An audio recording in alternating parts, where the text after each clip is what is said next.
Ya, kembali lagi bersama aku Tio di channel Tio Zen. Kali ini kita akan membahas tentang fakta dari Lupin Ranger, khususnya di episode satunya.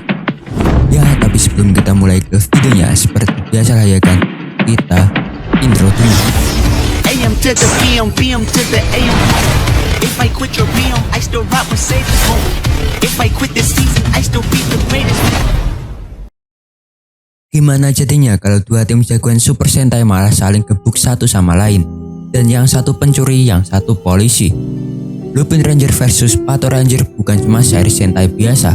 Ini penuh kejutan dari menit pertama, dan di episode satunya aja udah banyak banget fakta yang belum kamu tahu. Yuk kita bongkar 5 fakta paling mengejutkan.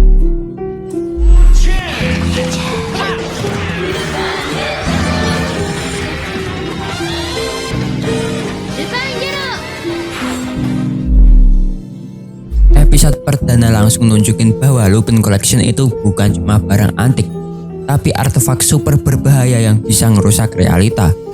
Koleksi ini awalnya milik Arsène Lupin, seperti yang kita tahu, si pencuri legendaris itu ya. Tapi sekarang bagian jatuh ke tangan gangler. Salah satu contohnya like a rolling cube, bisa ngontrol probabilitas mesin atau bola dunia. Dan itulah yang dipakai sama Rureta Gero di kasino buat nyulik dan ngerampok uang manusia. Lupin Rangers, seperti yang kita tahu, yaitu Kairi, Toma, dan Omega punya misi pribadi, yaitu ngambil balik koleksi itu demi nyelamatin orang yang mereka cintai yang udah hilang. Karena efek artefak ini, atau efek gangler ya, lebih tepatnya. Dan itu kekuatan dari gangler tersebut. Ini bukan cuma soal jadi pahlawan, tapi soal penebusan dan dendam.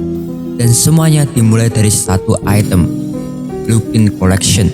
Konflik antara pencuri melawan polisi jadi makin intens karena dua tim punya pendekatan beda soal Lupin Collection.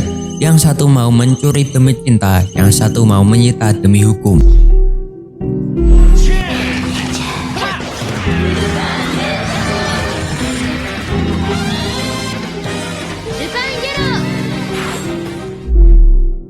Ini pertama kalinya dalam sejarah Super Sentai dua tim utama muncul bebarengan di episode pertama.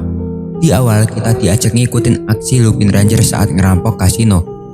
Tampil stylish dan misterius, tapi di paruh kedua muncul tim Pato Ranger yang datang kayak polisi beneran, disiplin lengkap dengan briefing dan target operasi.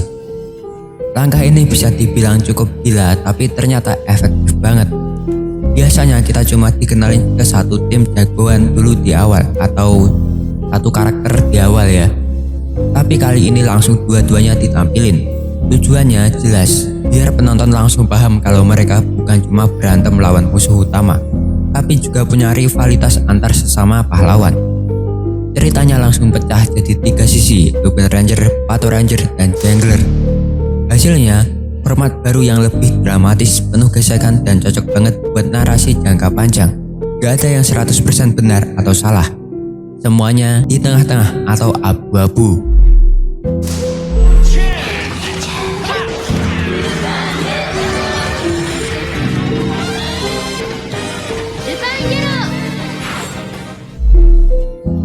Kamu sadar gak kalau nama-nama karakternya dibikin sedemikian rupa buat membentuk kata Kaito dan Kesatsu?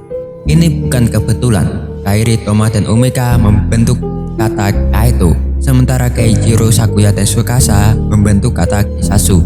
Jenius banget kan?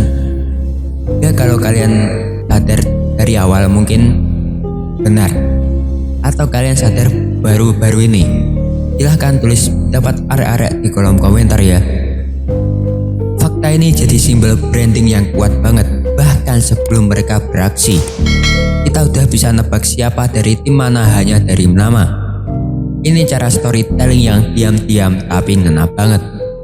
Buat penonton muda dan fans berat kayak kita, trik nama ini bikin lebih gampang ngikutin siapa-siapa. Dan ya, ini juga menunjukin betapa detailnya perencanaan series ini dari awal.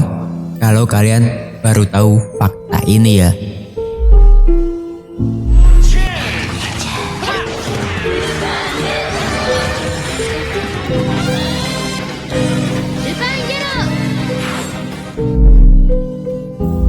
Zero adalah monster kodok pertama dari Gengler yang muncul.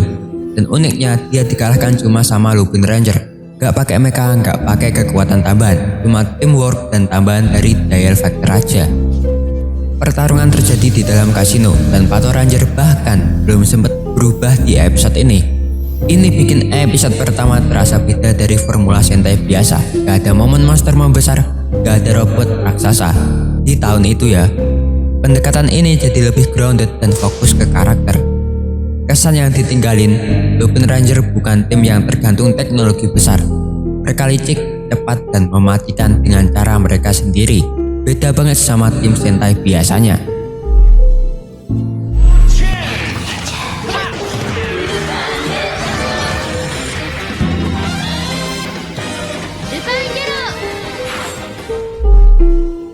Biasanya di akhir episode Super Sentai kita disuguhin lagu lucu dan tarian penutup. Tapi Lupin Ranger versus Pato Ranger bilang, nope, gak ada lagu ending sama sekali.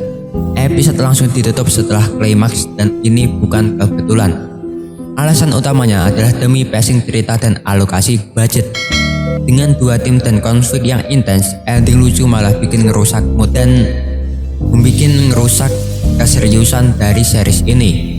Jadi mereka pilih buat nahan itu atau menghilangkan lagu ending atau tarian lucu itu ya. Hasilnya, setiap episode terasa lebih tajam dan fokus dan terasa lebih serius. Ya karena kan temanya polisi dan pencuri ya. Kalau lagu endingnya ada dan scene-nya tarian itu menjadi gak make sense. Karena series ini membuildnya ceritanya itu serius. Karena menceritakan tentang pencuri yang ingin koleksinya kembali yaitu Lupin Collection dan polisi yang menegakkan hukum. Nah, ini langkah kreatif yang bikin tone cerita lebih dewasa dan dramatis nih.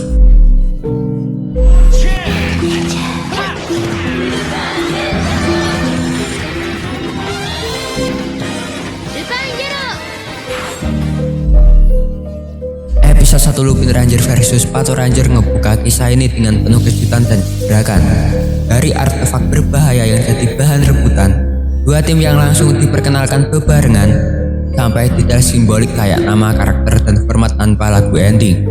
Semuanya udah nunjukin bahwa ini bukan seri Sentai biasa. Buat kamu yang suka tontonan penuh strategi, drama moral, dan aksi kece, episode pertama ini udah kayak trailer dari perang besar yang bakal datang. Dan kita baru lihat permukaannya doang atau pembukaannya doang.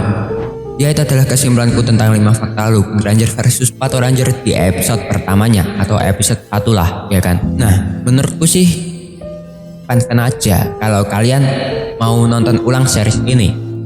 Karena series ini tuh memorable banget ya bagiku. Nah menurut kalian nih, dan di episode satunya itu ngebawa cerita yang berbeda dari series sebelumnya.